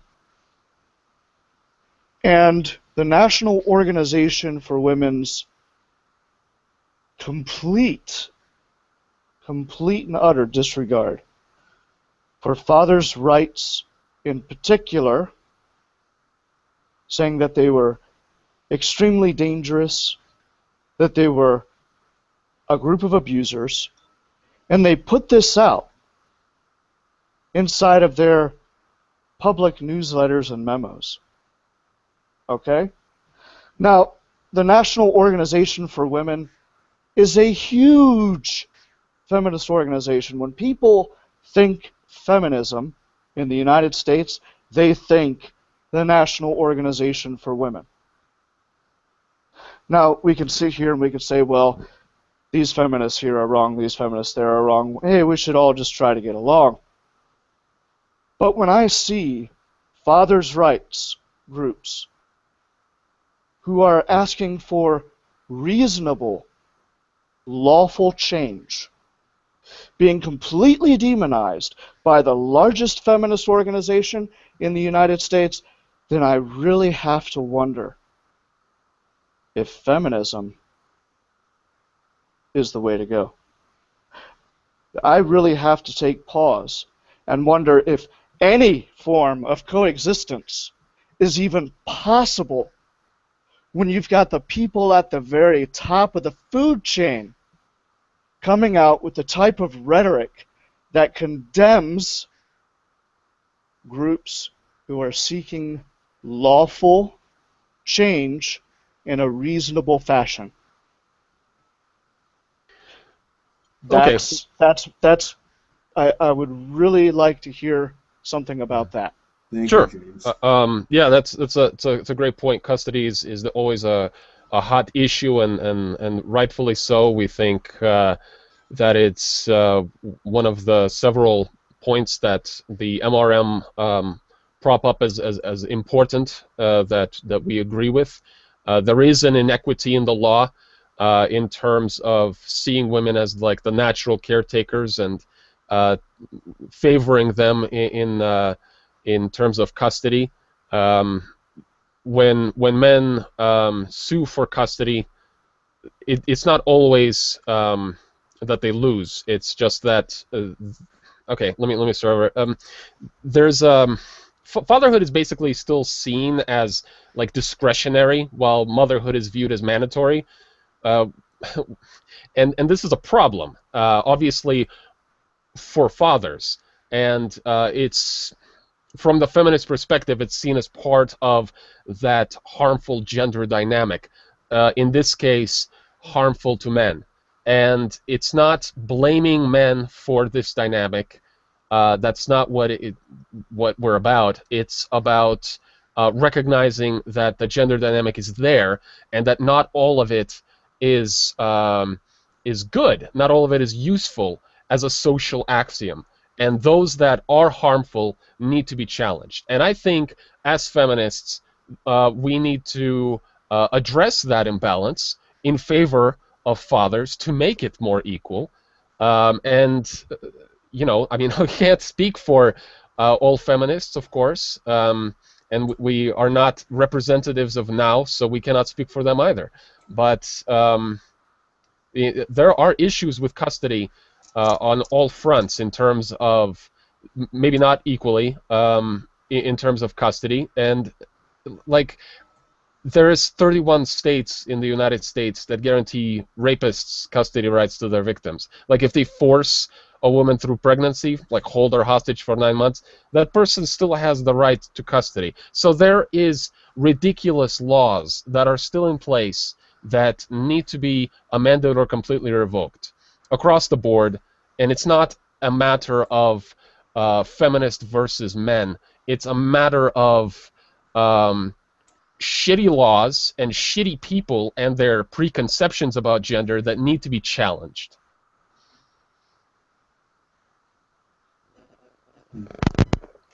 Are you sure it's not just a matter of shitty laws that need to be rescinded? Well, I mean, the shitty laws are obviously part of it. I mean, the people that enforce these laws, that don't bother to do activism for changing them, are also a part of the problem. Laws don't just appear on the books for no reason. You know, like, people have to actively put them there. There's a lot. Well, yes, and that's true of any law that goes Indeed. on the books. And I could cite other laws that I swear to God must have been put there for a reason, that with malice aforethought. That what was this person thinking when they wrote this law? Yes. Okay, and that includes laws that were to the disadvantage of men. Somebody was thinking something when they wrote that law. Mm-hmm. Okay, now that may be the case. I think what we ought to focus on is getting those laws off of the books. If we could concentrate on getting bad laws off the books, bad things out of the world from a purely humanistic perspective, that's something I would be on board with. There's a lot of laws, human rights abuses, and so on, and a lot of other things that could be reformed in this world. We do that from a ecumenical human vantage point. Agreed. Yeah, there is a lot of the term gendered that are coming out of the mouths of feminists. You know, such and such is gendered. Yes. And by that they mean men are collectively guilty of X. No, that's not at all what it means. I mean, they could mean it that way. They could very well mean it that way. I can't speak for other people. In practice, they do. Right. Okay. Well, I mean, apparently, possibly. I hesitate to speak for them and to have you speak for them as well. Like, we can speak for ourselves. I'm speaking from the outside, from the non-feminist vantage point here. Okay. This is the shall we say, the home truth here that I'm speaking.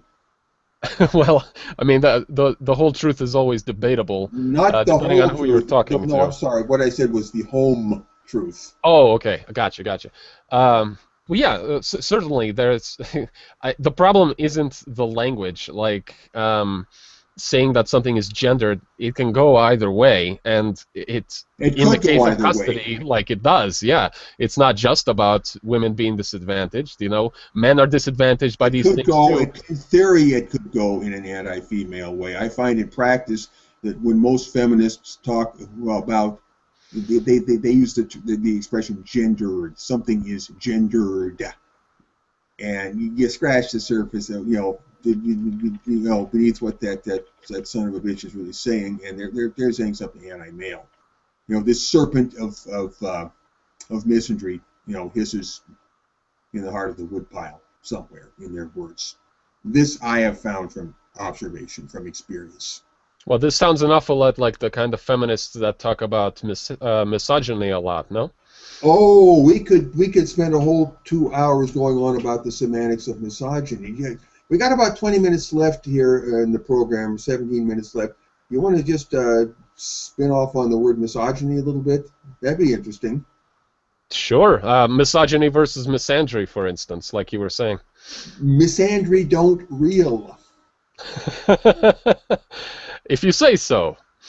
No, I don't say so, but some people say so. No, I mean, sexism is not a gender term, but it is often used that way. It's often used default to something that disadvantages women. But I mean, like in the instance of some of these custody laws, it's sexist against men. So it's just, again, people misappropriate words. They use them wrong. And like when people scornfully say things like first world problems, we like to point out things like, for instance, custody laws. Like, that's a first world problem that needs to be addressed. That doesn't mean we don't need to address it, but they say it scornfully, like, oh, first world problems. Okay. Who needs to talk about that? You know, like that kind of thing. Generally, when they say that, when they say first world problems scornfully, they're instancing something that they consider trivial. Yes, I realize that, and that is why we use the word trivial instead of first world problems, because the first world does have problems that merit addressing. And how? Yeah, in scope, of course, not as severe as, say, things in like the Middle East, but that's not to say that we need to turn a blind eye to things that we can have influence over here. Okay, now there are, I guess the people who say first world problems, you're thinking of certain feminists who say that, right? Or are you thinking of certain non-feminists who say that? Well, in our experience, coming from a different perspective than you, we see the first world problems things tossed around as, you know, like in terms of like manspreading, and that is not a problem. That's a first world problem that a few men. By the way, I have lived in New York City. Okay, I have ridden the subway many a time during peak hours and other hours. Manspreading, men sitting on the subway, you know, with their knees too far apart, that's not a problem.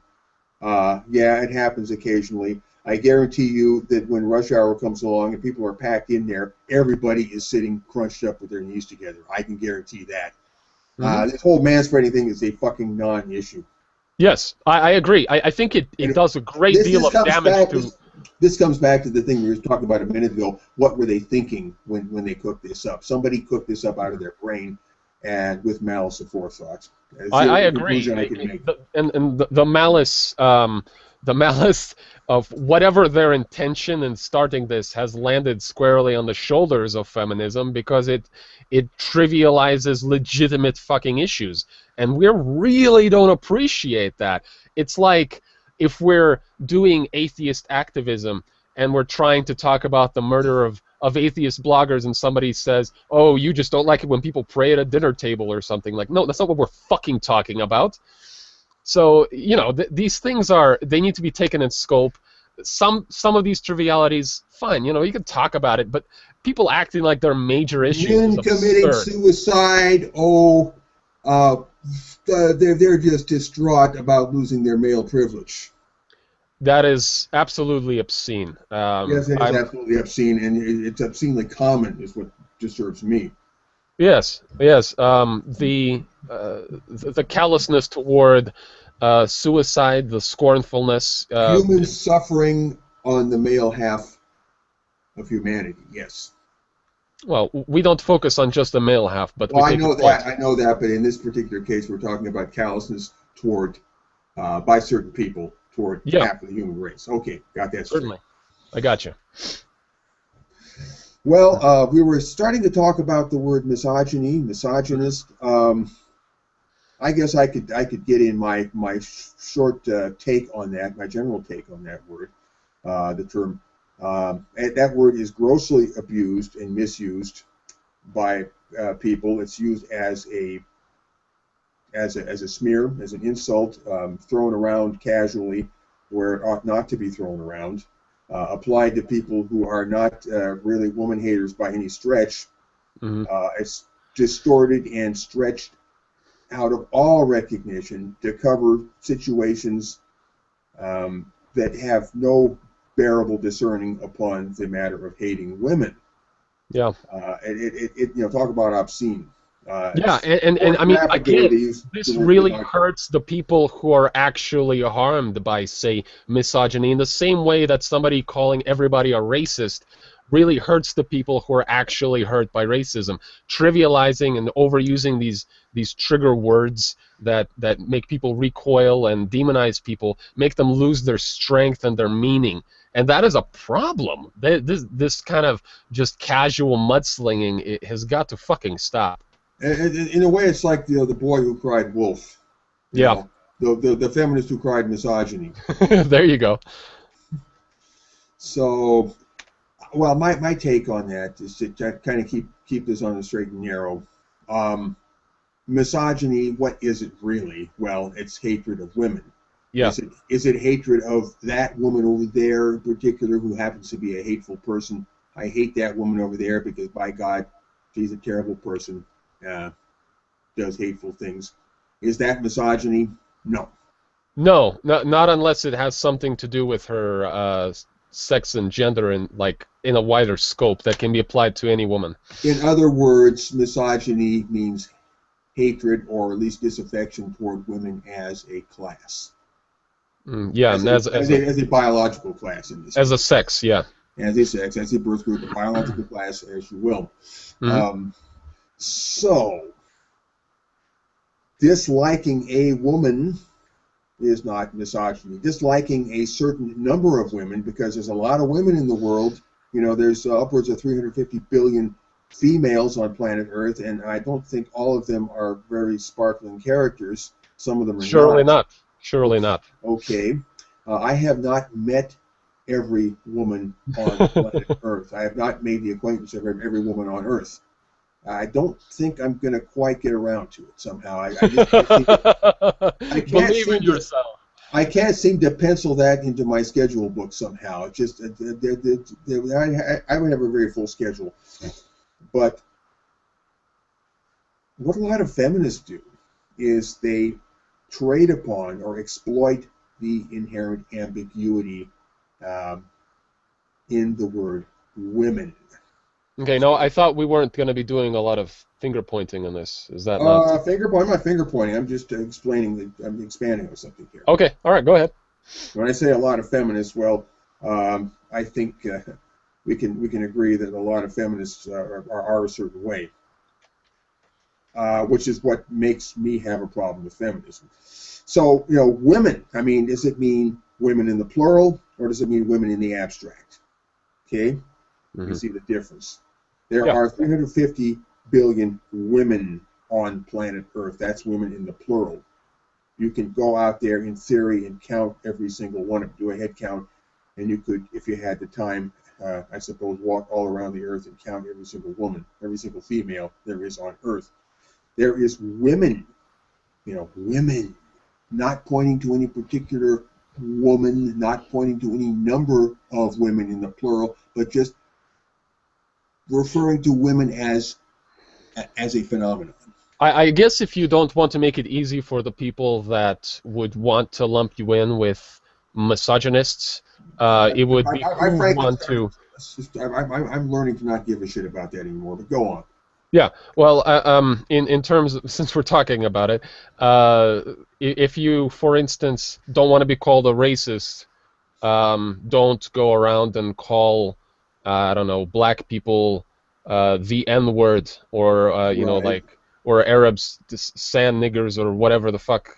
Camel jockeys or whatever. Right, yeah, all that stuff. So, I mean, attack the person, don't attack their ethnicity, don't attack their sex, don't attack that, like the wider group that they happen to be born into. So that would be a good way to that's pretty standard advice there, and it doesn't always seem to help in reality.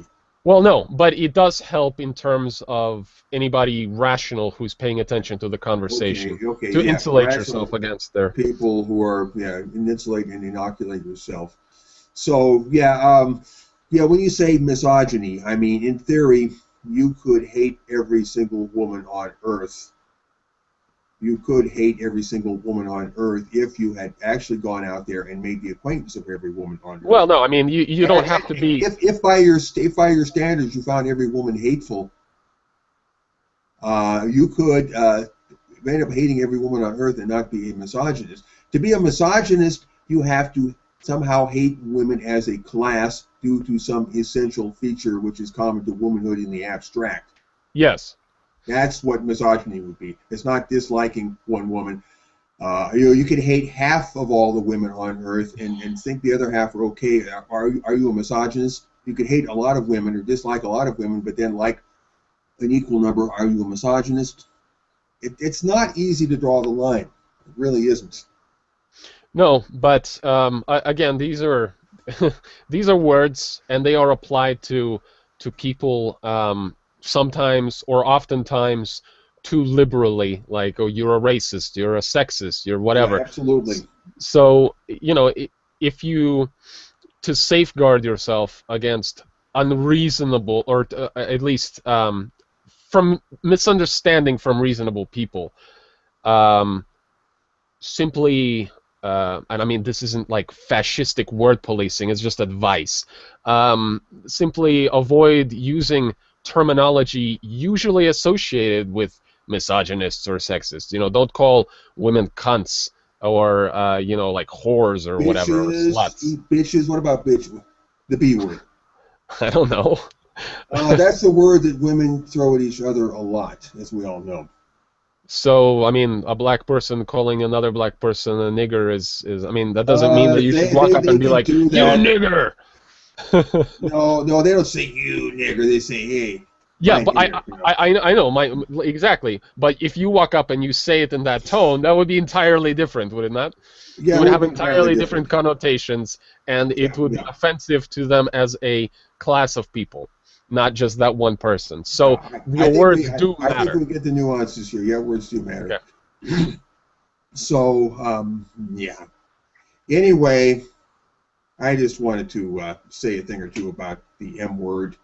Well, I have a question here then. You do, yes. If, you say that you can't meet all the women, but all the women that you happen to meet, then not you in particular, I'm saying you. Hypothetically, yes. Hypothetically, yeah. And out of the majority of those women, there's a feature of them that you just find commonly do not like that's not related to their gender.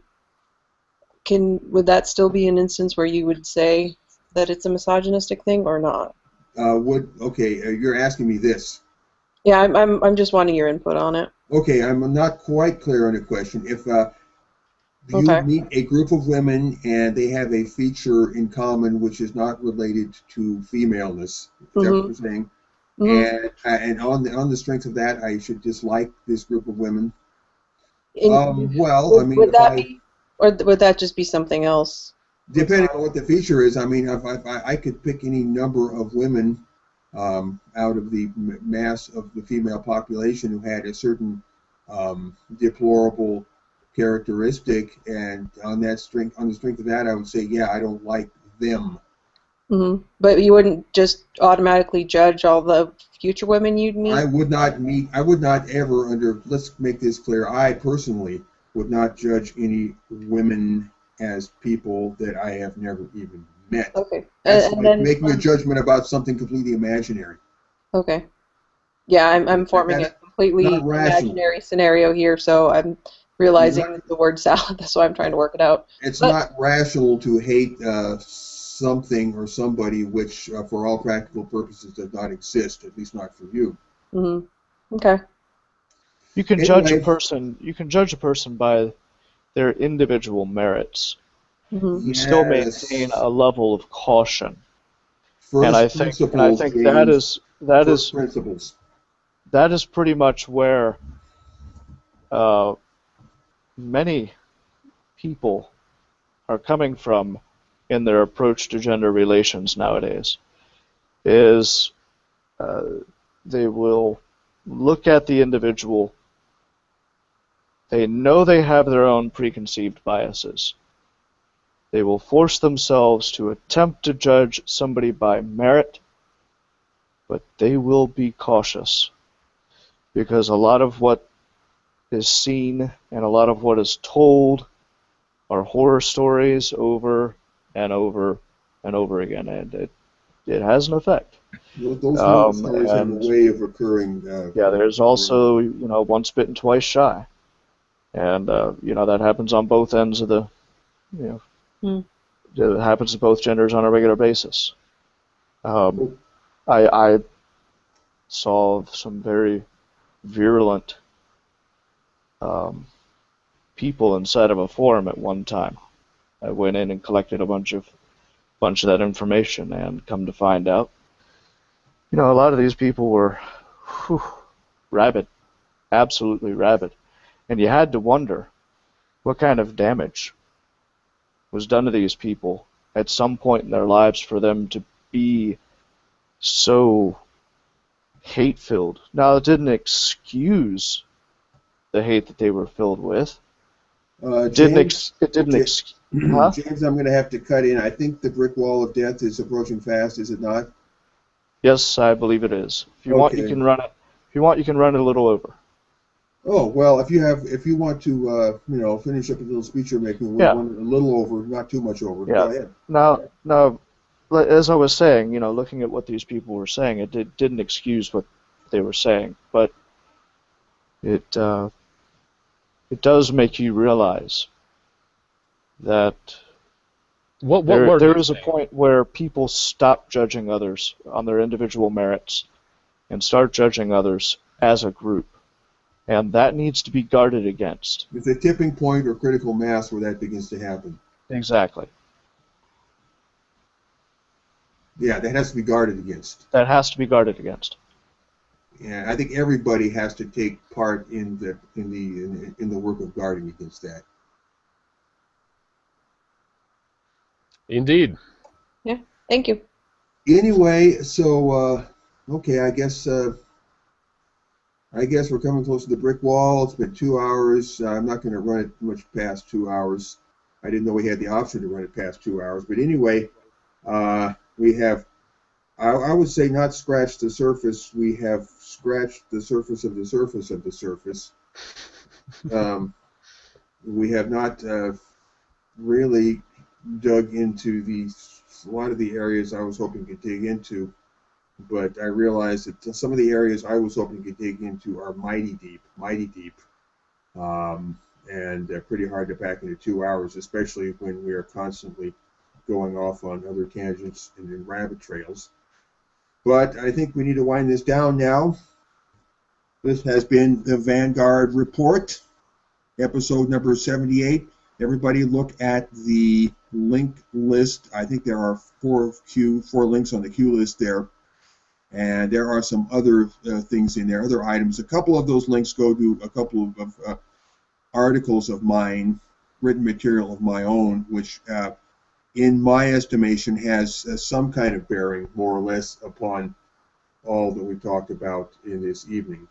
The fourth one, I believe, is just an article that I linked to in case we wanted to read through an article and have something to talk about, but it turned out we didn't need that. It turned out that the conversation kept going and going and going, which I kind of figured it would. So look at those two things. One of those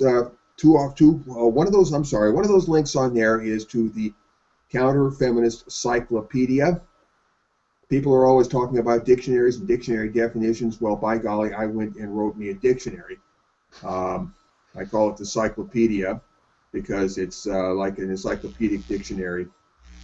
It's a little more than a dictionary, but not quite an encyclopedia.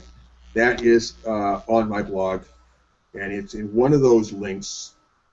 The other one is something called the SAF, or Strict Anti-Feminist Manifesto, which pretty much lays out my position, my hardline position. And I can't tell you which link is which now. Unfortunately, I haven't got it in front of me. But check out all of those links, and you'll see the Cyclopedia and the SAF Manifesto, all of which might throw some kind of light on many of the things we've been talking about this evening. And on that note, let's wrap it up. Episode number 78 of the Vanguard Report. I thank our guests for being here. Thank you for having us. Russian Thanks Deadpool very much. and Ivy. Good of you to drop by. It was fun. All right. Yes, it was. I think we did manage to throw some certain light on the topography. I think we filled in some details in the map here. Vast empty spaces remain. Sea serpents and dragons are still there, but I think we have a more accurately drawn map, somewhat more than we had going into it. So, our email address at the Vanguard Report, send us love mail or hate mail or in-between mail. That is Vanguard Report, one word, Vanguard Report at USA.com.